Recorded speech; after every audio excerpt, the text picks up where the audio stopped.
Hi everyone, welcome back to our channel. तो आगे बढ़ते हैं अपनी डिप्लॉयमेंट की सीरीज़ में। अभी तक हमने जो है बेसिक फ्रंट एंड ऐप जो है डिप्लॉय करके देखे, जिसमें कोई भी बैकएंड नहीं था। लेकिन अब जो आगे आने वाले वीडियो के कुछ पार्ट होने वाले हैं, इसके अंदर हम जो है फुल एंड टू एंड एक वर्किंग एप्लीकेशन, जिसके अंदर डेटाबेस, बैकएंड, फ्रंट एंड सब कुछ होने वाला है, वो एक एकदम फाइनल एप्लीकेशन वो हम डिप्लॉय करने वाले हैं। अब इसके अंदर देख लीजिए, एक बार टेक स्टैक में बता देता हूँ। डेटाबेस के लिए हम RDS यूज़ करने वाले हैं इसमें, और डेटाबेस का जो इंजन रहेगा हमारा पोस्टग्रेस SQL रहेगा, और बैकएंड रहेगा हमारा स्प्रिंग बूट के ऊपर, एंड फ्रंट एंड रहेगा हमारे पास रिएक्ट JS के ऊपर। टेक स्टैक है और इसको हम डिप्लॉय करने वाले हैं। ठीक है। और इसके लिए ऑब्वियसली हम क्लाउड यूज़ करने वाले हैं AWS, क्योंकि हमारी AWS की सीरीज़ चल ही रही है, तो इसलिए हम AWS यूज़ कर रहे हैं अभी हम। ठीक है। अब इस वीडियो के अंदर हम कवर करने वाले हैं क्विकली जो है क्या इसका आर्किटेक्चर रहने वाला है, डिप्लॉयमेंट आर्किटेक्चर। देखो, आर्किटेक्चर समझना बड़ी ज़रूरी है, क्योंकि अगर मैं डायरेक्ट डिप्लॉयमेंट पे जंप इन कर जाऊंगा ना, थोड़ी सी चीज़ें समझ नहीं आएंगी। अच्छा, कहाँ से क्या कनेक्टिविटी हो रही है, कहाँ से कौन सा सर्वर कहाँ रखा है, कहाँ से क्या चीज़ें हो रही हैं। तो चीज़ें ना समझने के लिए एक बारी जो है आर्किटेक्चर डायग्राम ना बड़ा ज़रूरी है। ठीक है। तो ठीक है, क्विकली चलते हैं अपने डायग्राम के ऊपर। तो देखो, हमें क्योंकि जो इंफ्रा जो है हमारा, जो रिसोर्सेज बनने वाले हैं वो AWS के अंदर बनेंगे। अब देखो, AWS के अंदर रिसोर्सेज जो हैं, जब भी हम रिसोर्स बनाते हैं तो वो कहीं ना VPC और ये सारा सारा नेटवर्किंग पार्ट के अंदर हम उसको प्लेस करते हैं, जिससे कि वो जो रिसोर्स है सिक्योर रहे, जिसको सिर्फ उस रिसोर्स को हम यूज़ कर पाएँ, कोई अदर पर्सन ना यूज़ कर पाए। ठीक है। तो देखो, जैसा आपको डायग्राम दिख रहा है ना, अभी ये VPC सबनेट वगैरह, ये AZ, ये इंटरनेट गेटवे क्या है, ये देखो, ये एकदम एग्जैक्टली हम इसके अंदर ही जो है हम अपना जो है, ये एक तरीके से नेटवर्किंग है पूरी की पूरी। VPC का आर्किटेक्चर दिख रहा है आपको, VPC के अंदर क्या क्या चीज़ें हो रही हैं। अब इसी के अंदर जो है अपने रिसोर्सेज प्लेस करने वाले हैं। इसमें DB होगा, इसमें फ्रंट एंड सर्वर, इसमें बैक एंड सर्वर, इसमें मेंटेनेंस सर्वर भी डालेंगे हम अपने। ठीक है। और यही वाला पूरा एक, और ये जो चीज़ है ना, ये आपकी VPC सबनेट वगैरह, ये क्योंकि मैं अगर ये कवर भी करने लग जाऊंगा ना इस वीडियो के इन वीडियोस के अंदर, तो बहुत बड़ी चीज़ हो जाएंगी, क्योंकि ये चीज़ मैंने ऑलरेडी कवर कर चुके हूँ AWS की सीरीज़ के अंदर। और आपको देखो, ये डिस्क्रिप्शन में लिंक मिल जाएगा, और या फिर ये इन्फो बटन पे, इस पे यहाँ पे लिंक मिल जाएगा, जिसमें आप ये वीडियोस देख सकते हो अगर आपको थोड़ा सा आइडिया नहीं है इन सब का। जिसमें एक VPC का वीडियो है, हमारी एक सबनेट वाली वीडियो है, हमारी ये राउट टेबल इंटरनेट गेटवे वाली वीडियो, अगेन सिक्योरिटी ग्रुप वाली वीडियो, और एक है ये अपनी नेट गेटवे वाली वीडियो। तो अगर आपको थोड़ा आइडिया नहीं है इन सब चीज़ों का ना, तो मैं अगर रिकमेंड करूंगा अगर कि आप पहले वो जाके देखो, और अगर आपको थोड़ा थोड़ा आइडिया है तो आप ये डायरेक्टली यहाँ से वीडियोस कंटिन्यू कर सकते हो। ठीक है। अब यहाँ से मैं एक्सपेक्ट कर रहा हूँ आपको थोड़ा सा ये पब्लिक सबनेट, प्राइवेट सबनेट के बारे में पता है। आपने मेरी वीडियोस में जो मैंने अभी बताया वो देखा है, या फिर अगर मेरी वीडियोस से नहीं पता, आपको अपने से पता है। ठीक है। मैं ये एक्सपेक्ट कर रहा हूँ आपको इन सब के बारे में पता है। ठीक है।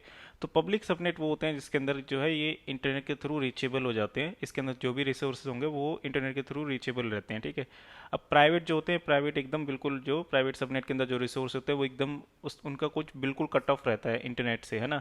नेट गेटवे का एक सिंपल वो बता रखा ही है कि नेट गेटवे जो एक तरीके से वन वे ट्रैफिक मिलता है, जिसको अगर कुछ इंस्टॉलेशन वगैरह करनी होती है तो नेट गेटवे करवा के दे देता है इंटरनेट के थ्रू, लेकिन वो कोई डायरेक्ट एक्सेस नहीं देता किसी को, है ना। ये सारी चीज़ें हम कवर कर चुके हैं। अब क्या करने वाले हैं, सबसे पहले ना हम डेटाबेस जो है डालने वाले हैं। डेटाबेस ऑब्वियसली दिख रहा है, क्योंकि डेटाबेस क्या है, एक बहुत ही क्रिटिकल चीज़ है। तो डेटाबेस हमेशा बिल्कुल प्राइवेट सबनेट के अंदर ही जाएगा, वो पब्लिक सबनेट के अंदर तो बिल्कुल कभी जा ही नहीं सकता, है ना। जिससे कि उसका इंटरनेट से बिल्कुल कट ऑफ रहे, कि कोई उसको डायरेक्टली एक्सेसिबल कोई कर ही ना पाए। कोई पब्लिक, जो पब्लिक जनता है ना, पब्लिक ऑडियंस है, कोई जो अदर यूजर्स हैं, कोई उसको डायरेक्ट एक्सेस ही ना कर पाए। तो सबसे पहले हम डेटाबेस डालने वाले हैं। डेटाबेस जो है कहाँ पे आएगा, हमारा एक प्राइवेट सबनेट के अंदर आएगा, जैसे यहाँ पे दिख भी रहा है। इस प्राइवेट सबनेट के अंदर हमने डेटाबेस प्लेस कर देंगे। यहाँ पे डेटाबेस, यहाँ पे इसको रखेंगे, जिससे कि ये सिर्फ और सिर्फ विद इन जो है ये VPC के अंदर जो रिसोर्स होंगे वो ही इसको एक्सेस कर सकते हैं। डायरेक्ट कोई बाहर का जो आउटसाइड पर्सन है, ये कोई भी इसको डायरेक्टली इसको एक्सेसिबल नहीं कर पाएगा बिल्कुल भी। ठीक है। एक तो हमारा DB आ जाएगा। अब डेटाबेस, क्योंकि RDS, ये हम RDS पे यूज़ करने वाले हैं। RDS का मैंने आपने वीडियोस में देखा ही होगा, अभी तक मैंने RDS की वीडियो भी कवर कर चुका हूँ। नहीं देखा है आपने RDS वगैरह तो एक बार क्विकली जाके देख भी सकते हो, अदरवाइज यहाँ से कंटिन्यू कर सकते हो। अब RDS का है, उसके अंदर उसके लिए आपको एक जंप सर्वर की भी ज़रूरत होती है, क्योंकि उसके अंदर कुछ अगर इनिशियल चीज़ें सेटअप वगैरह करनी होती है वो जंप सर्वर के थ्रू करते हो। और ये सारी की सारी चीज़ें बिल्कुल मैंने वही वीडियोस के अंदर कवर ही रखा है। ठीक है। तो जंप सर्वर एक तरीके से हमारा मेंटेनेंस सर्वर रहेगा DB का। ठीक है। तो जंप सर्वर हम प्लेस कर देंगे कहाँ पे, पब्लिक सबनेट के अंदर, क्योंकि जंप सर्वर पहले हम जंप सर्वर करेंगे, और ये जंप सर्वर जो है, जंप सर्वर की जो इसको कौन रीच कर सकता है, इसको सिर्फ हम लिमिटेड लोगों के लिए करेंगे, विच मीन जो इसको एप्लीकेशन के जो मेंटेनर्स है, यानी कि इस केस में जैसे मैं हूँ, इसको सिर्फ और सिर्फ मैं ही एक्सेस, ऐसा रख सिक्योरिटी ग्रुप में ऐसे रूल लगाऊंगा कि ये जो जंप सर्वर्स हैं, मेंटेनेंस सर्वर है ना, इसको डायरेक्टली एक्सेसिबल सिर्फ और सिर्फ मेरे पीसी से ही कर सकते हैं, और कोई अदर यूज़र कर ही नहीं पाएगा, ठीक है। तो ये हमारा जंप सर्वर रहेगा एक डीबी का। Now the second thing is, अब दूसरी चीज़ आती है बैकएंड सर्वर, यानी कि जिसमें हमारा स्प्रिंग बूट एप्लीकेशन रन होगी, जिसमें हमारी ना स्प्रिंग बूट की बैकएंड है, तो वो कहाँ रखी जाएगी, वो भी एक क्रिटिकल पार्ट होता है बैकएंड, उसको भी कभी हम पब्लिक सबनेट के अंदर नहीं रखते, वो भी हमेशा जो है प्राइवेट सबनेट के अंदर ही जाता है, ठीक है। तो ये हमारा देखो, एक सबनेट के अंदर मैंने RDS प्लेस कर दिया जो कि डेटाबेस, दूसरे सबनेट के अंदर हमने बैकएंड वाला EC2 प्लेस कर दिया, ठीक है।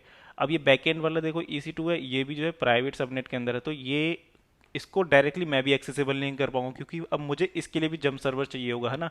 तो वो वाला जंप सर्वर भी जो है हम यहाँ पे अपने जंप सर्वर जहाँ पे हमारा डीबी रखा था, उसी सबनेट के अंदर एक एप्लीकेशन बैकएंड के लिए हम एक और जंप सर्वर डाल देंगे, जिसमें क्या होगा, अब इस पहले फिर मैं इसमें कनेक्ट करूंगा, फिर मैं इस पे कनेक्ट करूंगा, अगर कुछ भी मुझे इसके अंदर इंस्टॉल वगैरह करना है, कुछ चीज़ें कॉपी वगैरह करनी है, तो मैं इस तरीके से कर सकता हूँ, पहले इस जंप सर्वर पे जाऊंगा, देन फिर इस बैकएंड पे कनेक्ट करूंगा।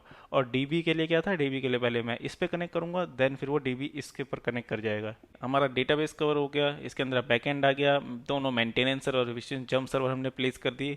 अब जो फाइनल चीज़ रह गई वो क्या, बैकएंड से जो है फ्रंट एंड वाला कनेक्ट करने के लिए, यानी कि फ्रंट एंड वाला सर्वर आएगा। और फ्रंट एंड देखो, front end it is very much obvious, क्योंकि फ्रंट एंड वो चीज़ है जो एक तरीके से फ्रंट डोर है आपकी एप्लीकेशन के। अगर कोई भी अगर जाता है तो उसके आपके फ्रंट डोर पे ही नॉक करेगा, तो फ्रंट डोर जो है हमेशा पब्लिक सबनेट के अंदर ही डाला जाता है, वो कभी भी प्राइवेट सबनेट के अंदर नहीं रखा जाएगा, ठीक है, ताकि जिससे कि वो एक्सेसिबल हो पाए बाहरी जनता के लिए, ठीक है। हमारा फ्रंट एंड जो है हमने यहाँ पे प्लेस कर दिया इस वाले के अंदर, ठीक है। तो इस तरीके का हमारा आर्किटेक्चर रहने वाला है कि बिल्कुल देखो, जो सब ये दिख रहा है आपको, पब्लिक सबनेट के अंदर फ्रंट एंड है, पब्लिक सबनेट के अंदर ही जंप सर्वर, लेकिन इसके अंदर एक कैच ये है, फ्रंट एंड जो है एक्सेसिबल रहेगा फ्रॉम एनीवेयर, कोई भी इसको एक्सेस कर सकता है बीच में, और एक्सेस किसको कर पाएगा, सिर्फ और सिर्फ एप्लीकेशन को कर पाएगा, पूरे डायरेक्ट सर्वर को नहीं कर सकता, सर्वर के अंदर सारे पोर्ट नहीं करेगा, सर्वर के अंदर एक पोर्ट होगा जिसके अंदर एप्लीकेशन रन हो रही है, और वहां से वो एप्लीकेशन जो है डिलीवर हो रही होगी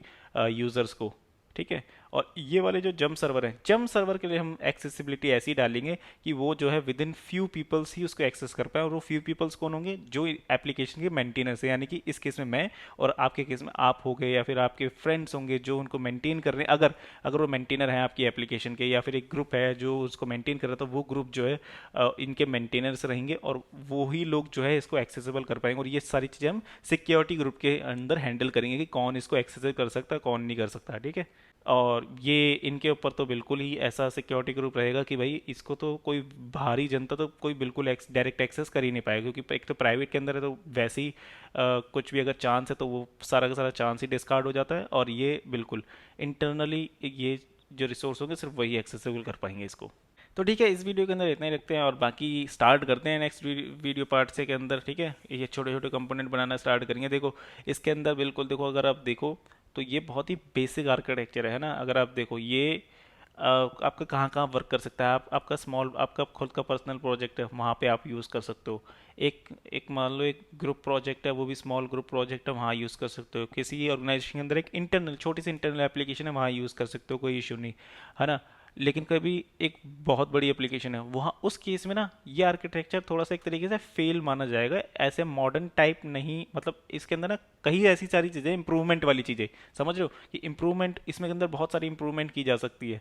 तो वो अगर मैं अब वही चीज़ इंप्रूवमेंट वाली मैं डायरेक्ट अगर इंप्रूवमेंट पढ़ा दिखाने लग जाऊँ, इंप्रूवमेंट डिप्लॉय करने लग जाऊँ, तो जो बेसिक फंडामेंटल है ना, वो सारी चीज़ें ना बिल्कुल ऊपर से जाएंगी, वो बहुत ही बेकार चीज़ें हैं कि भाई कि यार एकदम मैंने डायरेक्टली वहाँ एक वो वाली एकदम मेन चीज़ करा दी, पहले एक फंडामेंटली स्ट्रॉन्ग वाली चीज़ करें ना हम। जैसे कि ये था, एक बेसिक आर्किटेक्चर पढ़ें, बेसिक आर्किटेक्चर के ऊपर डिप्लॉयमेंट करें, ये हम सीख लेंगे बिल्कुल। ये डिप्लॉयमेंट सीरीज चली उसके लिए रही, चला ही मैंने इसी चीज़ के लिए कि आगे चल के थोड़ा जो और ज़्यादा एडवांस टेक्नोलॉजीज़ पे जो डिप्लॉयमेंट्स हो रही हैं। इसके अंदर देखो अभी जो मुझे दिख रहा है एपीआई गेटवे आ सकता है इसके अंदर, और भी चीज़ें इसके अंदर, कई सारी सिक्योरिटी की चीज़ें आ सकती हैं इसके अंदर ये आपका ऑटो स्केलिंग वाली चीज़ आ सकती है बिल्कुल। इसके अंदर लोड बैलेंसर, इसके अंदर आपका डीएनएस वाली सर्विस, किसके अंदर कई सारी चीज़ें हैं, बस समझ रहे हो कि बहुत सारी चीज़ें इसके अंदर, बहुत सारी इंप्रूवमेंट की जा सकती है ये। लेकिन अभी जो है इस वीडियो के अंदर ही मेरा मेन एम है कि एक बेसिक आर्किटेक्चर, बेसिक डिप्लॉयमेंट दिखाई जाए, बेसिक डिप्लॉयमेंट कैसे करते हैं जिससे कि एक